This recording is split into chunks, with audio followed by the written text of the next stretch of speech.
வெற்றி என்பது கிடைப்பதல்ல, நாம் முயற்சித்து பெறுவது. வாருங்கள் வெற்றிக்கான பயணத்தில் பயணிப்போம்.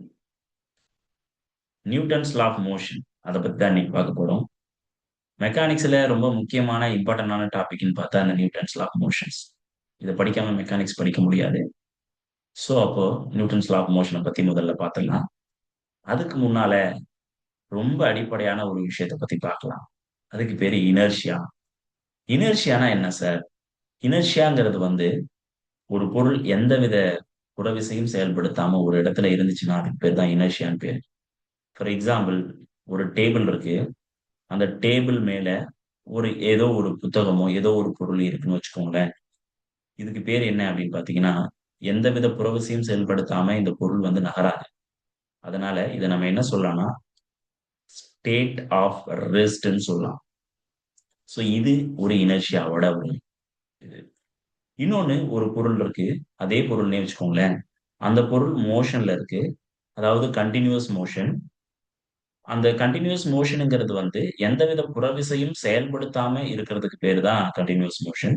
அப்ப ஸ்டேட் ஆஃப் கன்டினியூவஸ் மோஷன். இதையும் நம்ம என்ன சொல்றோம் அப்படின்னு பார்த்தீங்கன்னா, இனர்ஷியான்னு தான் சொல்றோம். சரிங்களா?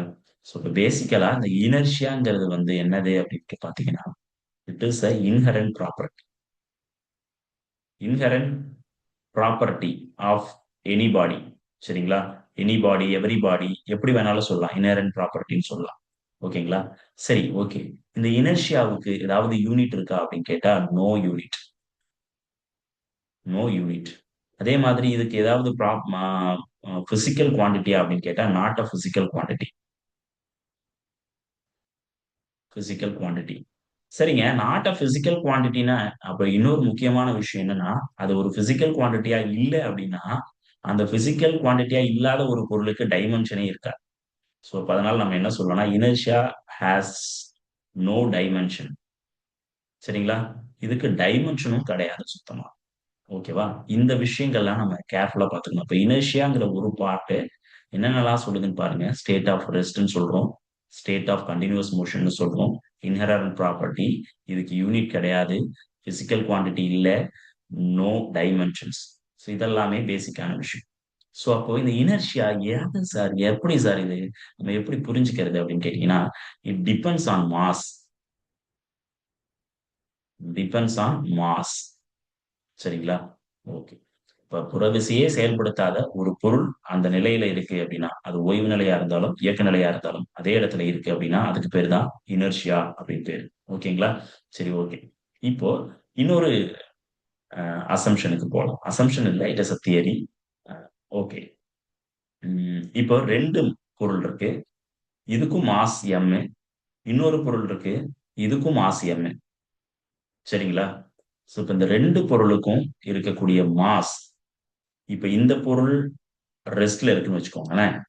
சேம் தான். மாஸ் சேம் தான். இந்த பொருள் ரெஸ்ட்ல இருக்கு. இந்த பொருள் மோஷன்ல இருக்கு. மோஷன்னா என்ன மோஷன்? Continuous motion. கன்டினியூவஸ் மோஷன்ல இருக்கு. சரிங்களா? கன்டினியூவஸ் மோஷன்ல இருக்க இந்த பொருள். இந்த 2மே இப்ப என்னன்னா நம்மள பொறுத்தளவு ஸ்டேட் ஆஃப் இனர்ஷியா. இனர்ஷியால தான் இருக்கு. நிலைமத்தன்மையில தான் இருக்கு. இப்ப ஏன் ஒரு ரொம்ப முக்கியமான விஷயம் இதுல இருந்து நம்ம என்ன புரிஞ்சுக்கிறோம் அப்படின்னு பார்த்தீங்கன்னா, இந்த பொருளுக்கு வெலாசிட்டி 0. ரெஸ்ட்னா என்ன அர்த்தம்? இந்த பொருளுடைய வெலாசிட்டி 0. பட் இந்த பொருளுக்கு மோஷன்ல இருக்கும்போது வெலாசிட்டி 0வா இருக்க சான்ஸே இல்ல. இல்லையா? அப்போ இந்த பொருளுக்கு வெலாசிட்டி இருக்கு. அப்போ வெலாசிட்டி இருக்கக்கூடிய பொருளும், வெலாசிட்டி இல்லாத அதாவது இருக்கக்கூடிய பொருளுக்கும், இல்லாத பொருளும் ஒரு நிலைமத்தன்மையில அதாவது ஸ்டேட் ஆஃப் ரெஸ்ட்லயோ, இல்ல ஸ்டேட் ஆஃப் கன்டினியூவஸ் மோஷன்லயோ இருந்துச்சுன்னா, அதுக்கு பேர் இனர்ஷியா தான். அப்ப இதிலிருந்து என்ன புரிய வருது நமக்கு அப்படின்னு பார்த்தீங்கன்னா, இனர்ஷியா வெலாசிட்டிய பொறுத்து கிடையாது. இனர்ஷியாங்கிறது மாஸ பொறுத்து இருக்கக்கூடியது. சரிங்களா? அப்ப நம்ம என்ன சொல்லலாம்? Inertia depends on mass. Depends on mass. Not velocity. சொல்லலாமா? இந்த ஸ்பெஷல் தியரி ரொம்ப முக்கியமானது இது. ஓகேங்களா? பார்க்கலாம். தென் நெக்ஸ்ட் நம்ம போலாம். நெக்ஸ்ட் இனர்ஷியா பத்தி பார்த்தாச்சு சார். அப்புறம் சின்னதா ஒரு மோஷன் பத்தி பார்க்கலாம். Quantity of motion. அதை யார் டிஃபைன் பண்றது அப்படின்னு கேட்டீங்கன்னா மொமெண்டம். ஸோ சிம்பிளா நம்ம இதை லீனியர் மொமெண்டம்னு சொல்லலாம். நிறைய மொமெண்டத்துல நிறைய வெரைட்டி இருக்கு. இன்னும் ஃபியூச்சர் கிளாஸஸ்ல we will discuss about it. ஓகேங்களா?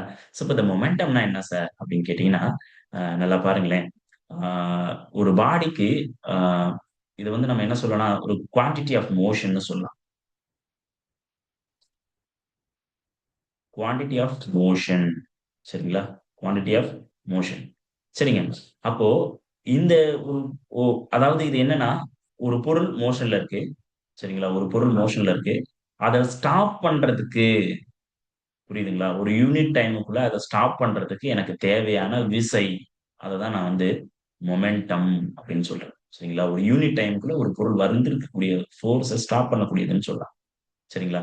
இன்னொன்னு வந்து நம்ம மொமெண்டத்த பேசிக்கலா நம்ம என்ன சொல்லுவோம்னா, product of mass into velocity. ஒரு ஒரு பொருள் வந்து நல்லா கவனிங்களேன். ஒரு பொருள் இருக்கு. இந்த பொருளுக்கு எம் இருக்கு. இப்ப இது வந்து ரெஸ்ட்ல இருக்கும்போது பிரச்சனை கிடையாது. So suppose if it is goes in the constant velocity வின்னு வச்சுக்கிட்டீங்கன்னு வச்சுங்களேன். இப்ப இந்த இதை தான் நம்ம சொல்றோம் P is equal to m v அப்படின்னு சொல்றோம். இதுக்கு பேர் தான் மொமெண்டம்.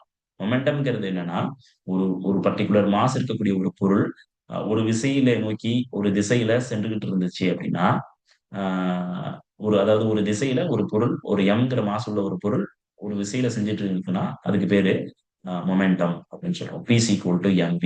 இது வந்து நம்ம என்ன சொல்லலாம், product of mass into velocity. Mass into velocity அப்படின்னு சொல்றோம். சரிங்களா?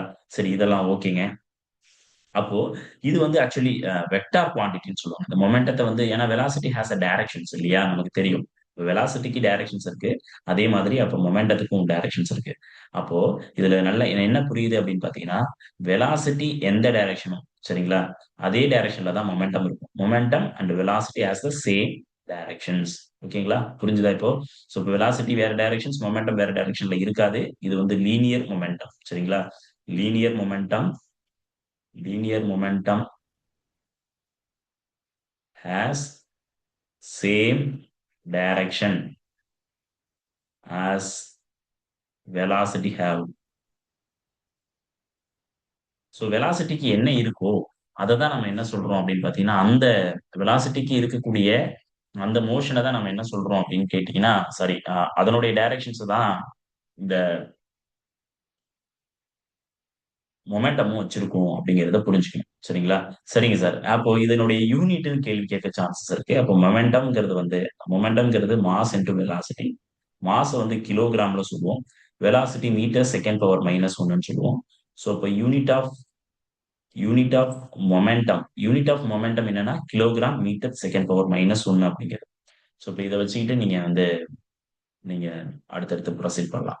ஓகேங்களா? சரிங்க. இப்போ நம்ம இப்பதான் வந்து ரியல் சினிமாக்குள்ள போறோம். அதுதான் நியூட்டனுடைய first law. What is the நியூட்டனுடைய ஃபர்ஸ்ட் லா அப்படிங்கிறத பார்க்கலாம்.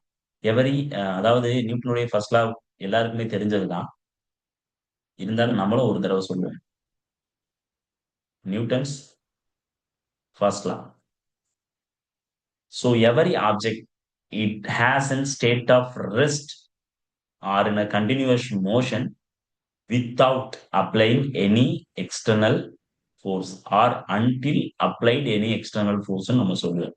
சரிங்களா? ஒரு பொருள் இருக்கு. அது ரெஸ்ட்லயோ இல்ல ஸ்டேட் ஆஃப் கண்டினியூஸ் மோஷன்லயோ இருந்துகிட்டே இருக்கும். எப்ப வரைக்கும் எக்ஸ்டர்னல் ஃபோர்ஸ் இது மேல ஆக்ட் பண்ணாத வரைக்கும் அது ரெஸ்ட்லயோ இல்ல கண்டினியூஸ் மோஷன்லயோ இருக்கும். அதுக்கு பேரு தான் நியூட்டனுடைய ஃபர்ஸ்ட் லா. இந்த நியூட்டனுடைய ஃபர்ஸ்ட் லாவை தான் நம்ம லா ஆஃப் இனர்ஷியான்னு கூட சம்டைம்ஸ் சொல்லுவோம். இனர்ஷியா பத்தி நம்ம நிறைய விளக்கணும். அதுதான் இந்த நியூட்டனுடைய ஃபர்ஸ்ட் லாவும் அதுதான் சொல்லுது. சரிங்களா? சோ இப்போ நியூட்டனுடைய ஃபர்ஸ்ட் லா படி ஒரு எக்ஸ்டர்னல் ஃபோர்ஸ் ஆக்ட் பண்ணா மட்டும்தான் ரெஸ்ட்ல இருக்கிற ஒரு பொருள் மூவ் ஆகும். ஒண்ணு. ரெண்டாவது வந்து மோஷன்ல இருக்கக்கூடிய ஒரு பொருளை ஸ்டாப் பண்ணனாலும் நீங்க என்ன கொடுக்கணும்? ஃபோர்ஸ் கொடுக்கணும். சரிங்களா? சோ அதுதான் எக்ஸ்டர்னல் ஃபோர்ஸ் கொடுத்தா ஓ நின்னுட்டு இருக்கிற ஒரு பொருளை ஓட வைக்கவோ இல்ல ஓடிட்டு இருக்கிற ஒரு பொருளை நிக்க வைக்கவோ உங்களால எக்ஸ்டர்னல் ஃபோர்ஸ் கொடுத்தா மட்டும்தான் ஓட வைக்க முடியும்னா அதுக்கு பேர் தான் நியூட்டனுடைய ஃபர்ஸ்ட் லா. சரிங்களா? சோ ஐ ஹோப் நியூட்டனுடைய ஃபர்ஸ்ட் லா உங்களுக்கு நல்லா விளங்கி இருக்கும்னு நினைக்கிறேன். நெக்ஸ்ட் இன்னொரு விஷயம். இட் இஸ் இன்னொரு இந்த இப்ப இது ஆக்சுவலி பேசிக்கா நம்ம இனர்ஷியா அப்படின்னு தான் சொல்றோம் இல்லையா? இப்ப இதனுடைய இனர்ஷியா எப்படி இருக்கும்? இனர்ஷியாங்கிறது வந்து டிபெண்ட்ஸ் ஆன் மாஸ் இல்லையா? இப்போ மாஸ் இப்போ ஃபார் எக்ஸாம்பிள் நம்ம என்ன சொல்றோம் அப்படின்னு பாத்தீங்கன்னா, ரெண்டு பொருள் இருக்குன்னு வச்சுக்கோங்களேன். ரெண்டு பொருள் இருக்கு. இதுக்கு மாஸ் M1, இது mass M2. For example mass M1ங்கிறது வந்து ஒரு 10 கேஜின்னு வச்சுக்கோங்க. இது ஒரு 5 கேஜின்னு வச்சுக்கோங்க. இப்போ இந்த 2க்கும் எப்படி சார் இருக்கும்? அதனுடைய இனர்ஷியா எதுக்கு அதிகமா இருக்கும் அப்படின்னு பார்த்தீங்கன்னா, யாருக்கு அதிகமான மாஸ் இருக்கு? நம்ம சொல்லியிருக்கோம் ஏற்கனவே. ஆ ம் இனர்ஷியா டிபெண்ட்ஸ் ஆன் மாஸ்ன்னு சொல்லியிருக்கோம். ஸோ அப்போ யாருக்கு அதிகமான மாஸ் இருக்கோ, அவங்க தான் மோர் இனர்ஷியா இருக்கும். மோர் இனர்ஷியா சரிங்களா? யாருக்கு லெஸ் மாஸ் இருக்கோ, அவங்களுக்கு லெஸ் இனர்ஷியா இருக்கும். இது ரொம்ப ரொம்ப கீ கான்செப்ட். ஓகேங்களா? சரி ஓகே. இப்போ நம்ம என்ன சொல்லலாம் அப்படின்னா, இந்த நியூட்டனுடைய ஃபர்ஸ்ட் லாலயே இந்த இனர்ஷியாவுல 3 டைப்பா நம்ம பிரிக்கலாம். சரிங்களா? Inertia of rest, inertia of motion, இன்னொன்னு இனர்ஷியா ஆஃப் டைரக்ஷன். சரிங்களா? சோ இது எல்லாத்தையும் நம்ம வந்து பிரிக்கலாம். சரிங்க சார். இப்ப inertia of rest, inertia of motions and inertia of directions. சரி ஓகே. நான் இத எக்ஸ்பிளைன் பண்றதுக்கு ஒரு அ ஈஸியான ஒரு மெத்தட்ல நம்ம ஒரு டயகிராம் காமிச்சுட்டு, அது மூலியமா உங்களுக்கு எக்ஸ்பிளைன் பண்ணா இன்னும் சூப்பரா இருக்கும்.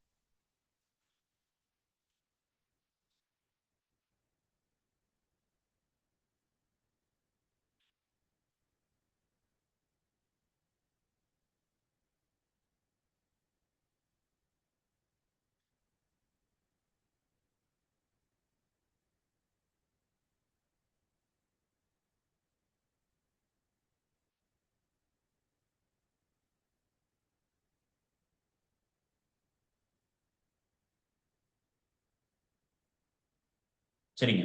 இப்போ இனர்ஷியா ஆஃப் ரெஸ்ட்னா என்ன? அப்படிங்கிறத நம்ம பார்ப்போம். ஸோ இனர்ஷியா ஆஃப் ரெஸ்ட் ஒண்ணும் கிடையாது. ஒரு பஸ்ல நம்ம போயிட்டு இருக்கிறோம். பஸ்ல போயிட்டு இருக்கும் பொழுது, அ ஒரு சடன் பிரேக் போடுறாரு. அ அப்படின்னா நம்ம என்ன ஆகும்? சரிங்களா? இல்ல நின்னுட்டு இருக்கு ஒரு பஸ்ஸு.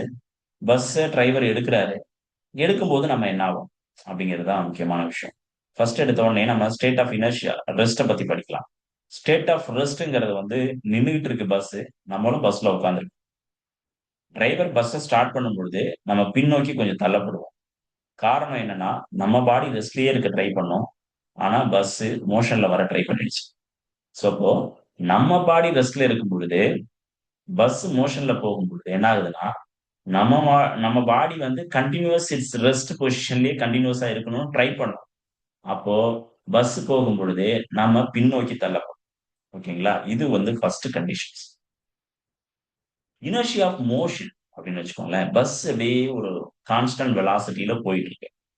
கான்ஸ்டன்ட் வெலாசிட்டில போயிட்டு இருக்கிற அந்த பஸ்ஸு ஏதோ ஒரு சடன் பிரேக் பண்றாரு டிரைவர். அப்படின்னா என்ன ஆகும்? நம்ம ஜர்க் ஆகி முன்னால போய் கொஞ்சம் தள்ளப்படுவோம். காரணம் என்ன அப்படின்னா, நம்ம போயிட்டு இருக்கும் பொழுது, நம்ம போகக்கூடிய அந்த இது வந்து ஸ்டேட் ஆஃப் கன்டினியூவஸ் மோஷன்ல இருக்கும். தட் மீன்ஸ் அதுவும் இனர்ஷியா தான். ஆனா, பஸ் ரெஸ்ட்க்கு வர ட்ரை பண்ணுது. ஆனா நம்ம என்ன பண்ணுவோம்? அந்த கன்டினியூவஸ் மோஷன்ல இருக்கிறதுக்கான காரணம். இதுவும் வந்து இனர்ஷியா ஆஃப் மோஷன். அப்போ ஓடிட்டு இருக்கிற ஒரு பொருள்ல நடக்கிற விஷயம் பேசுறது. சரிங்களா? Then inertia of direction. Inertia of directions ரொம்ப முக்கியம். இப்போ ஃபார் எக்ஸாம்பிள் ஒரு ஒரு கார்ல போயிட்டு இருக்கும் பொழுது, அந்த கார்ல ஃபார் எக்ஸாம்பிள் இங்க காமிச்சிருக்காங்க பாருங்களேன். இந்த மாதிரியான ஒரு சாரி இந்த மாதிரி ஒரு ஏதோ ஒண்ணு தொங்க விட்டுருக்கோம் கார்ல அப்படின்னு வச்சுக்கோங்களேன். இப்ப நம்ம மோஷன்ல போயிட்டு இருக்கும்போது, ஃபார் எக்ஸாம்பிள் ஒரு டிரைவர் வந்து இப்படி போகும்போது இப்படி திரும்புறாரு அப்படின்னா, அந்த பொருள் வந்து நேராவே நிக்க ட்ரை பண்ணும். சோ அதனால என்ன ஆகும்னா, நீங்க போற டைரக்ஷன்ஸ்க்கு ஆப்போசிட் டைரக்ஷன்ஸ்ல அந்த பொருள் வந்து ஆடும். காரணம் வந்து it is a state of directions. ஒரு டைரக்ஷன்ல நேரா போகணும்னு ஆசைப்படுறோம். ஆனா அந்த டைரக்ஷன்ஸ் வந்து என்ன ஆகுதுன்னா, அந்த இனர்ஷியா டைரக்ஷன்ஸ் அதே டைரக்ஷன்ஸ் மாறும்பொழுது அந்த விஷயம் ஏற்படுது. சரிங்களா? இதுக்கு இன்னும் நெறைய எக்ஸாம்பிள்ஸ்லாம் நெறைய இருக்கு. நம்ம நெறைய படிக்கலாம். ஸோ அப்போ ஆம் ஓகே. இதெல்லாம் தான் நியூட்டனுடைய ஃபர்ஸ்ட் லா பத்தி பேசக்கூடிய முக்கியமான விஷயங்கள். சரிங்க. அப்ப நியூட்டனுடைய ஃபர்ஸ்ட் லா ஃபுல்லா முடிஞ்சிருச்சு அப்படின்னா, இன்னொன்னு வந்து நம்ம என்ன பண்றோம்? இந்த ஃபர்ஸ்ட் லாவை எங்கெங்கெல்லாம் அப்ளை பண்றாங்க அப்படிங்கிறத பார்ப்போம். ஃபர்ஸ்ட் லாவை எங்க அப்ளை பண்றாங்கன்னா, ஃபர்ஸ்ட் எடுத்த உடனே it is seat belt. So இந்த மாரி ஆக்சிடென்ட்லாம் தடுக்கிறதுக்காக நம்ம சீட் பெல்ட் போடுறதுக்கு காரணம் அதுதான். ஏன்னா, நம்ம அந்த பாடியோட அந்த காரோட நம்ம ஸ்டேட் ஆஃப் ரெஸ்ட்ல இருக்கணும், இருக்க வைக்கணும் அப்படிங்கிறதுக்காக சீட் பெல்ட் போட்டோம்னா, நம்ம அந்த முன்னோக்கி தள்ளப்படுறத தவிர்க்கலாம் அப்படிங்கிறத நம்ம பார்க்கணும். சரிங்களா? ஸோ இதெல்லாமே இது. சரிங்க. அப்ப இந்த நியூட்டனுடைய ஃபர்ஸ்ட் லாங்கிறது வந்து என்ன சார் அப்படின்னு கேட்டீங்கன்னா, சிம்பிளா சொல்லப்போனா, it is a state of no force லான்னு சொல்றோம். சரிங்களா? ஸோ ஃபோர்ஸ் வந்து இதுக்கு வந்து என்னதுன்னா, கிட்டத்தட்ட 0. கிட்டத்தட்ட இல்ல, ஈக்குவல் டூ 0. ஏன்னா, வெலாசிட்டி வந்து 0வா இருக்கும். இல்லன்னா வெலாசிட்டி வந்து என்னவா இருக்கும்னா, கான்ஸ்டன்ட்டா இருக்கும். இந்த 2 கண்டிஷன்ஸ் தான். ஸோ இப்ப வெலாசிட்டி கான்ஸ்டன்ட்டா இருந்தாலுமே, வெலாசிட்டி 0வா இருந்தாலுமே 2 கண்டிஷன்ஸ்லயும் ஆக்ஸலரேஷன் என்னது? 0. இந்த வெலாசிட்டி 0வா இருந்தாலும் ஆக்ஸலரேஷன் 0, கான்ஸ்டன்ட்டா இருந்தாலும் ஆக்ஸலரேஷன் 0. அப்ப நம்ம யூசுவலா ஃபோர்ஸ நம்ம என்னன்னு சொல்லுவோம்? Force is equal to mass into ஆக்ஸலரேஷன்னு சொல்லுவோம். ஸோ இந்த 2 கண்டிஷன்ஸ்லயுமே ஆக்ஸலரேஷன் 0ங்கிறதுனால, நம்ம இத என்ன சொல்றோம்னா, force F is equal to ma. maல m into 0 is equal to 0. அப்போ force is equal to 0. So அப்ப total force of the body 0 அப்படிங்கிறத நீங்க புரிஞ்சுக்கணும். ஸோ இதுதான் பேசிக்கான விஷயம். அப்ப நோ எக்ஸ்டர்னல் ஃபோர்ஸ் ஆக்ட்ஸ் அப்படின்னு சொல்றோம். அப்போ வெலாசிட்டி 0, வெலாசிட்டி கான்ஸ்டன்ட். கான்ஸ்டன்ட்ங்கிறது தான் கன்டினியூஸ் மோஷன சொல்லக்கூடியது. இது 2 கண்டிஷன்ஸ்லயுமே ஃபோர்ஸ் 0 அப்படிங்கிறத பார்க்கணும். சரிங்களா? ஸோ இப்போ இன்னொரு ரொம்ப முக்கியமான விஷயம். மிஸ்கன்செப்ஷன்ஸ் என்னென்ன அப்படிங்கிறத பார்க்கலாம். ஃபர்ஸ்ட் லால வரக்கூடிய மிஸ்கன்செப்ஷன் என்னன்னா, ஒரு பாடி கன்டினியூஸ் மோஷன்ல இருக்கணும்னா, அதுக்கு ஃபோர்ஸ் தேவைங்கிறது misconception. First law of motion அதானே சொல்லுது. கன்டினியூஸ் மோஷன்ல இருந்தா கன்டினியூஸ் மோஷன்லயே இருக்கட்டும். ரெஸ்ட்ல இருந்தா ரெஸ்ட்லயே இருக்கட்டும். நான் அத டிஸ்டர்பன்ஸ் பண்ணல. டிஸ்டர்பன்ஸ் பண்ணா மாறட்டும். அப்படிங்கிறது தான் ஃபர்ஸ்ட் லா. ஸோ அப்ப இந்த மிஸ்கன்செப்ஷன் நல்லா புரிஞ்சுக்கோங்க. தப்பு பண்ணிடக்கூடாது. ஃபோர்ஸ் இஸ் ரெக்வயர்ட் டூ ஆ ஒரு ஆப்ஜெக்ட்ட கன்டினியூஸ் மோஷன்ல வச்சிருக்கிறதுக்கு ஃபோர்ஸ் அவசியம் அப்படிங்கிறது இல்ல. எப்போ அப்படின்னா, எதுவரைக்கும் அப்படின்னா, அது மேல எந்தவித ஃபிரிக்ஷன் அண்ட் ஏர் ஃபிரிக்ஷன்ஸ் இது 2ம் செயல்படாத வரைக்கும். சரிங்களா? நம்ம அப்படி சொல்லலாம். சரிங்க சார். அப்போ நம்ம என்ன இன்னும் முக்கியமான விஷயம் இதுலருந்து என்ன புரிஞ்சுக்க முடியுது அப்படின்னு பார்த்தீங்கன்னா, ம் ரெஸ்ட்டும், கன்டினியூவஸ் மோஷனும் டிஃபரண்ட் ஸ்டேட்ஸ். சரிங்களா? ஏன்னா இது வந்து ரெஸ்ட்ல இருக்கு. இது மோஷன்ல இருக்கு. அப்போ இது 2மே different states.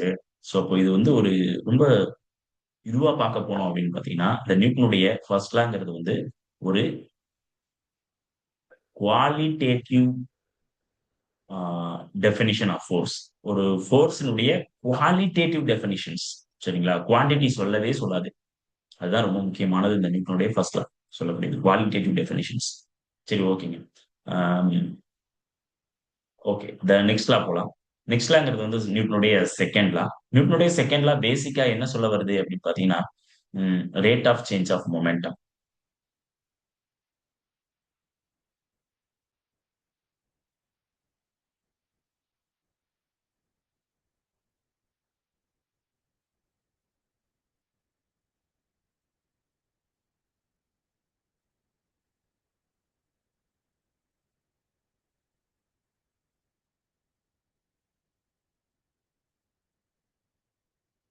Rate of change of momentum. What is rate of change of momentum அப்படின்னு பார்த்தீங்கன்னா, நியூட்டனுடைய second law it is proportional to external force. Rate of change of momentum is proportional to external ஃபோர்ஸ்ன்னு சொல்லலாம். சரிங்க. Okay. அப்போ மொமெண்டம்னா என்னன்னு தெரியும். P is equal to mv அப்படிங்கிறது தெரியும். ரேட் ஆஃப் சேஞ்ச் ஆஃப் மொமெண்டம்னா dp divide by dt is equal to அப்படின்னு சொல்லுவோம். This is rate of change of momentum. டைமை பொறுத்து மாறுது. இதுக்கு பேர் தான் ஃபோர்ஸ் அப்படின்னு சொல்றோம். இதுதான் நியூட்டனுடைய செகண்ட் லா. ஓகேவா? ஓகே. ம். நம்ம பேசிக்கா இத எப்படிலாம் நம்ம டெஃபினிஷன்ஸ் குடுத்துட்டு போலாம் அப்படின்னு பார்த்தீங்கன்னா, ah force is equal to mass into dv divided by dt. கரெக்ட்டா? ஸோ ஃபார் எக்ஸாம்பிள் அதுதான் முக்கியமான விஷயம். ரேட் ஆஃப் சேஞ்ச் ஆஃப் மொமெண்டத்த நம்ம பிரிச்சு எழுதுனா இப்படி எழுதலாமா? ஸோ அத வச்சு தான் நம்ம சொல்றோம். MA. MAங்கிறது வந்து M இன்டூ நம்ம ரிவர்ஸ்ல வரலாம். இல்ல எப்படி வேணாலும் போலாம். இது ஒண்ணும் பிரச்சனை இல்ல. நமக்கு இத மட்டும் தான் நம்ம புரிஞ்சுக்க போறோம். But derivations is totally different. Derivations வந்து எனக்கு ஒண்ணும் கிடையாது. dmv டிவைடட் பை dtன்னு சொல்லுவோம். ஸோ அப்ப இத தான் நம்ம என்ன சொல்றோம்? M வந்து constant, not change with time. சரிங்களா? மாச பொறுத்து டைமை பொறுத்து மாற போறது இல்ல மாசு. அதனால நம்ம வெளியில எடுத்துறோம். வெளில எடுத்த பிறகு வரக்கூடியதான் இது m இன்டூ இந்த இதை வந்து நம்ம என்ன சொல்லுவோம்? ஆக்சலரேஷன் சொல்லுவோம். ஆக்சலரேஷன்ஸ்.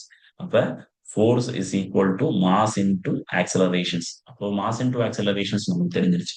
ஓகேங்களா? இதுதான் force is equal to mass into acceleration நம்ம சொல்ல நியூட்டனுடைய செகண்ட் லா படி தான் இதெல்லாம் நம்ம டெஃபினிஷன்ஸ் கொடுக்குறோம். சரிங்களா? ஸோ இப்போ இதுல இருந்து நமக்கு என்ன தெரியுது? இன்னொரு ரொம்ப முக்கியமான கண்டிஷன்ஸ் நம்ம பார்க்க போறோம் அப்படின்னா, the force and accelerations has the same directions. Force and accelerations always act in the same directions.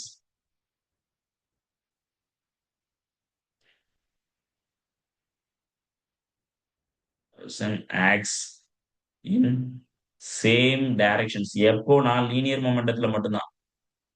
So linear கேஸ்ல மட்டும்தான். Linear case. சரிங்களா? ஸோ இப்போ force and accelerations acts in the same directions அப்படிங்கிறத நம்ம பார்க்கணும். ஓகேவா? தென் இப்போ நியூட்டனுடைய லால ரொம்ப முக்கியமான விஷயம், நம்ம இனர்ஷியல் அண்ட் நான் இனர்ஷியல் ஃப்ரேம்ஸ் பத்தி நம்ம ஃபியூச்சர்ல பார்க்கலாம். பட் இனர்ஷியல் ஃப்ரேம்லயும் நான் இனர்ஷியல் ஃப்ரேம்லயும் இந்த நியூட்டன்ஸ் லா வந்து மாறப்போறது கிடையாது. சரிங்களா? ஸோ அதுதான் ரொம்ப முக்கியமானது. அதுக்கடுத்து பாத்தீங்கன்னா it is a quantitative definitions. நம்ம அங்க என்ன சொன்னோம்? நியூட்டனுடைய ஃபர்ஸ்ட் லாவை குவாலிட்டேட்டிவ் டெஃபினிஷன் சொன்னோம். இங்க வந்து என்ன சொல்றோம்னா quantitative quantitative definition of force. ஃபோர்ஸினுடைய குவான்டிடேட்டிவ் டெஃபினிஷன்ஸா இந்த செகண்ட் லா இருக்கு. நியூட்டனுடைய செகண்ட் லா ரொம்ப முக்கியமான விஷயம் என்னன்னா, இட் இஸ் அ ஃபண்டமெண்டல் லான்னு சொல்லுவாங்க. ஆக்சுவலி நியூட்டனுடைய தேர்ட் லாவையும் இது மூலம் கொண்டு வந்துடலாம். நியூட்டனுடைய ஃபர்ஸ்ட் லாவும் இதனுடைய ஸ்பெஷல் கேசஸ் தான். சரிங்களா? அதனால இதை வந்து நம்ம என்ன சொல்றோம்னா ஃபண்டமெண்டல் லா. ஃபண்டமெண்டல் லா. சரிங்களா? ஸோ இப்போ இதுல இருந்து நமக்கு என்ன தெரியுதுன்னா, உங்களுக்கு ஆக்சலரேஷன் அதிகமா இருந்துச்சுன்னா, நல்லா கவனிங்க. ஆக்சலரேஷன்ஸ் அதிகமா இருந்துச்சுன்னா ஃபோர்ஸ் அதிகமா இருக்கும். ஆக்சலரேஷன் குறைவா இருந்துச்சுன்னா ஃபோர்ஸ் குறைவா இருக்கும். அப்போ இதுல இன்னொரு ரொம்ப முக்கியமான விஷயம் சார். இப்போ 2 ஆப்ஜெக்ட் இருக்கு. இந்த ஆப்ஜெக்ட்டுக்கு m1 மாஸ், இந்த ஆப்ஜெக்ட்டுக்கு m2 மாஸ். ஃபார் எக்ஸாம்பிள் இது 10 கேஜி, இது 5 கேஜி. சரிங்களா? ஸோ இப்ப இந்த 10 கேஜி, 5 கேஜி எடுத்துக்கிட்டோம். இப்ப இந்த 2 இதுலயும் இது 2உடைய ஃபோர்ஸும் ஈக்குவல்னு சொல்லி வச்சுக்கோங்களேன். இது வந்து இது இந்த ஃபோர்ஸும் ஈக்குவல். இது 2ம் ஈக்குவல். அப்படின்னா என்ன அர்த்தம் அப்படின்னு பாத்தீங்கன்னா, இது கிரேட்டர் மாஸ் இருக்கு. F is equal to m1 m1 into, so for example m1 into a1. இதை என்ன சொல்லலாம்? F is equal to m2 into a2ன்னு சொல்லலாமா? ஓகே, ரெண்டும் சேம் ஃபோர்ஸ் தான். ஆனா இப்போ என்ன ரொம்ப முக்கியமான விஷயம் கவனிக்க வேண்டியதுன்னா, இது எவ்வளவு இருக்குன்னா 10 கேஜி இருக்கு. இது எவ்வளவு இருக்குன்னா 5 கேஜி இருக்கு. ஸோ இப்போ மாஸ் இங்க 5, இங்க 10. இப்ப ரெண்டுமே சேமா இருக்கணும்னா இந்த ஆக்சலரேஷன் a1 வந்து குறைவா இருக்கணும். இந்த a2 வந்து அதிகமா இருக்கணும். சரிங்களா? அப்போ இது ரெண்டையும் பெருக்குனாதான் நமக்கு, ஃபார் எக்ஸாம்பிள் இது வந்து 5 மீட்டர் பர் செகண்டா இருக்கணும். இந்த ஆக்சலரேஷன்ங்கிறது வந்து 5 மீட்டர் பர் செகண்டா இருக்கணும். இங்க இருக்கக்கூடிய ஆக்சலரேஷன் 10 மீட்டர் பர் செகண்டா இருக்கும். Metre second power -1. சரிங்களா? இப்படி இருந்தா மட்டும்தான் ரெண்டுடைய ஃபோர்ஸும் 50 நியூட்டன் வரும். கரெக்டா? புரிஞ்சுதுங்களா? சோ அப்ப இதுல இருந்து நமக்கு என்ன தெரியுதுன்னா, 2 ஆப்ஜெக்டினுடைய மாஸ் சேம், ஃபோர்ஸ் சேமா இருந்துச்சுன்னா, கிரேட்டர் த மாஸ் உள்ள பொருள் கம்மியான ஆக்சலரேஷன்லயும், கம்மியான ஆக்சலரேஷன் உள்ள ஒரு பொருள் கிரேட்டரான ஆக்சலரேஷன்லயும் இயங்கும் அப்படிங்கிறத நம்ம பார்க்கணும். சோ இப்ப இதுல இருந்து நமக்கு என்ன புரியுதுன்னா, ஃபோர்ஸ் அப்படிங்கிறது வந்து ஒரு வெக்டார். சரிங்களா? சோ இது டைரக்ஷன்ஸ் ஆஃப் ஆக்சலரேஷன்ல செயல்படும் அப்படிங்கிறது ஒரு விஷயம். சோ இந்த விஷயங்கள்லாம் இந்த ஃபோர்ஸை தீர்மானிக்குது. அது எப்படி ஆக்சலரேஷன் டிபெண்ட் பண்ணி இருக்குங்கிறதையும் நம்ம பார்க்கணும். சரிங்களா? சோ இன்னொன்னு வந்து ஃபோர்ஸ் எல்லா நேரத்திலையும் மோஷனை ப்ரொடியூஸ் பண்ணும். ஆ இது ஒரு மிஸ்கன்செப்ஷன். அப்படி கிடையவே கிடையாது. ஃபோர்ஸ் எல்லா நேரத்திலையும் மோஷனை ப்ரொடியூஸ் பண்றது கிடையாது. ஃபோர்ஸ் ஆல்வேஸ் ப்ரொடியூஸ் மோஷன்ங்கிறது தப்பு. Force always produce motion. இது என்ன சொல்லுவோம்? மிஸ்கன்செப்ஷன். அப்ப என்ன சார் பண்ணும் அப்படின்னு பாத்தீங்கன்னா, force produces acceleration which changes speed and direction. சரிங்களா? சம்டைம்ஸ் ஃபோர்ஸ் வந்து சேஞ்ச் ஆக்சலரேஷன் ஆக்சலரேஷனை சேஞ்ச் பண்ணுது. ஸோ த ஆக்சலரேஷன்ஸ் இது வந்து என்ன பண்ணலாம்னா ரெண்டு விதம் பண்ணலாம். டைரக்ஷனை சேஞ்ச் பண்ணலாம், டைரக்ஷன் சேஞ்ச் நடக்கலாம், இல்லைன்னா ஸ்பீடு சேஞ்ச் நடக்கலாம். சரிங்களா? இந்த ரெண்டு கண்டிஷன்ஸ்ல எது வேணாலும் நடக்கலாம். ஸோ இப்போ ஆக்சலரேஷன்ங்கிறது வந்து ஸ்பீடை மட்டும் அதிகப்படுத்துது சார் சார் அப்படின்னு கேட்டா இல்ல, டைரக்ஷனை கூட சேஞ்ச் பண்ணலாம் ஸ்பீடை மாத்தாம. ஸோ இப்போ அதையும் நம்ம கணக்குல எடுத்துக்கணும். So acceleration due to gravity, அது வந்து நம்ம சொல்லலாம். அதை வச்சு ஒரு எக்ஸாம்பிள் சொல்லலாம். ஸோ இப்போ என்ன இதுல இருந்து என்ன தெரியுது? உம் சரி, okay. Speed changes, directions changes. Okay. இன்னொன்னு வந்து ஹெவியர் ஆப்ஜெக்ட்ஸ் இருக்கு பாத்தீங்களா? அதுதான் எப்போதும் ஃபாஸ்டா விழும், கீழே விழும் அப்படிங்கிறதும் தப்பு. ஃபார் எக்ஸாம்பிள், நான் ஒரு 10 கேஜி ஸ்டோன் வச்சிருக்கேன். ஒரு 5 எம்ஜி பேப்பர் இருக்கு. சரிங்களா? ஸோ இது ரெண்டினுடைய இதுவும் என்ன சார் அப்படின்னு கேட்டீங்கன்னா, ஆக்சலரேஷன்ஸ், சாரி, அந்த விழக்கூடிய அந்த பண்பு எப்படி இருக்கும் அப்படின்னா, எப்போ அப்படின்னா ஏர் ரெசிஸ்டன்ஸ் இல்லாத இடத்துல ஒரு வேக்யூம் ஸ்பேஸ்ல கொண்டு போய் விட்டீங்க அப்படின்னா, இது ரெண்டு மேலையும் செயல்படக்கூடிய கிராவிட்டி சேம், கீழே ரெண்டும் ஒரே நேரத்துல தான் வந்து விழும். சரிங்களா? ஸோ எப்போ அப்படின்னா, if it is restricted by air or resistance, ரெசிஸ்டன்ஸ்னாலேயோ ஏர்னாலேயோ தடைப்படுற அந்த ஒரு விஷயம் இல்லைன்னு கருத்துல எடுத்துக்கிட்டோம்னா, இது ரெண்டு பொருளும் ஒரே நேரத்துல தான் கீழே விழும். ஹெவியர் ஆப்ஜெக்ட் ஃபர்ஸ்டும், லைட்டர் ஆப்ஜெக்ட் ஒரு செகண்டும் விடாது. புரியுதுங்களா? எப்போ அப்படின்னா, அங்க எந்தவித ஏர் ரெசிஸ்டன்ஸும் இல்லை என்றால். ஓகேங்களா? இது வந்து நியூட்டனுடைய செகண்ட் லாவினுடைய கண்டிஷன்ஸ் நம்ம பார்த்தோம்.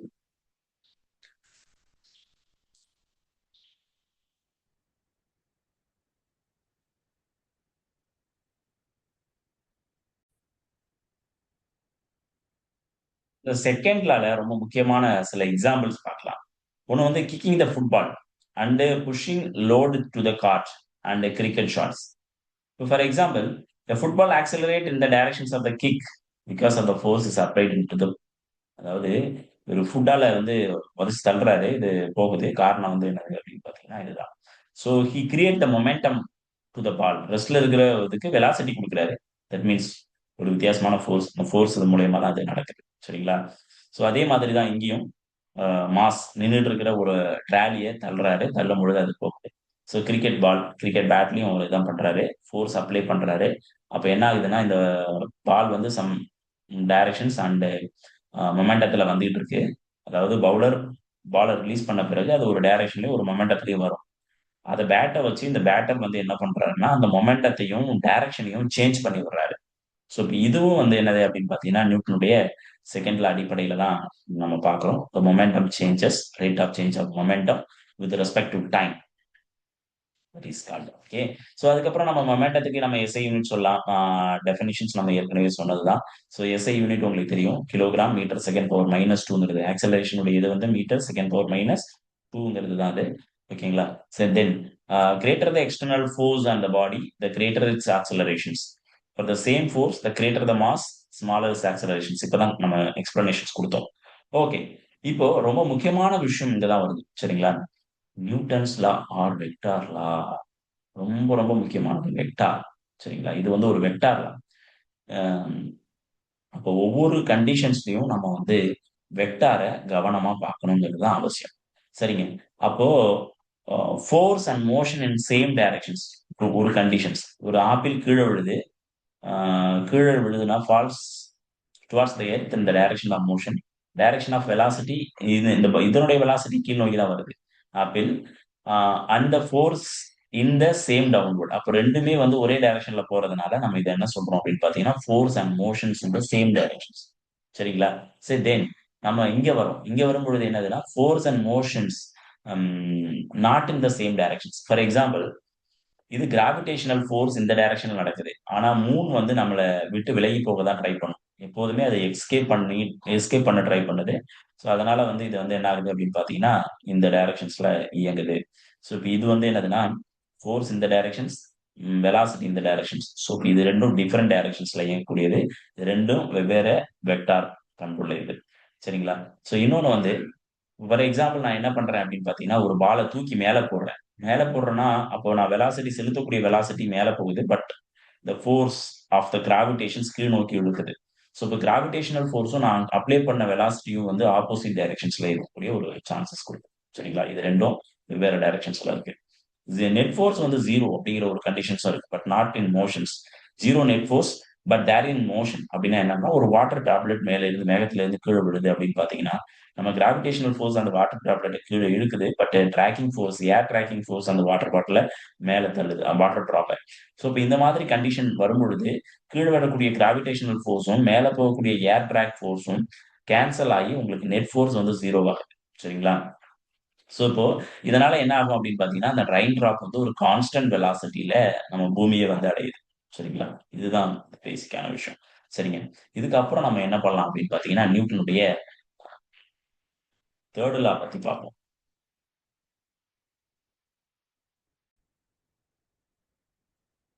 நியூட்டன் 3 லா ஆஃப் மோஷன்ல every action it has an equal and opposite ரியாக்ஷன்னு சொல்லுவோம்.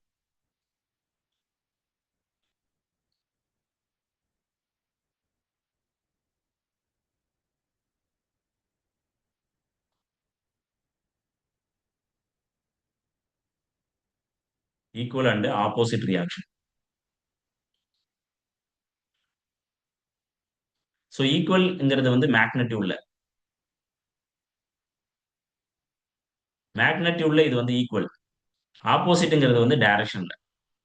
சரிங்களா?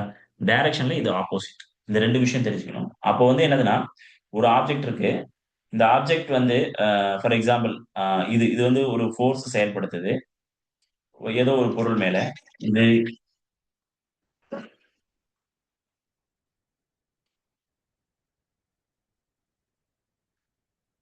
ஓகே. ஆ இப்போ இந்த இது வந்து ஏன்னு எடுத்துக்கிறோம். இது பின்னு சொல்றோம். அப்போ force applied on the A, B. A வந்து பி மேல ஒரு ஃபோர்ஸ் அப்ளை பண்ணுதுன்னு வச்சுக்கோங்களேன்.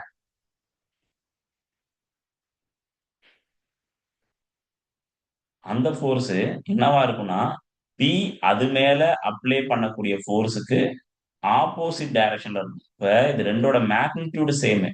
பட் 2ஓட டைரக்ஷனும் வெவ்வேறு. சரிங்களா? இப்போ ஃபார் எக்ஸாம்பிள் ஒரு ரன்னர் இருக்காரு.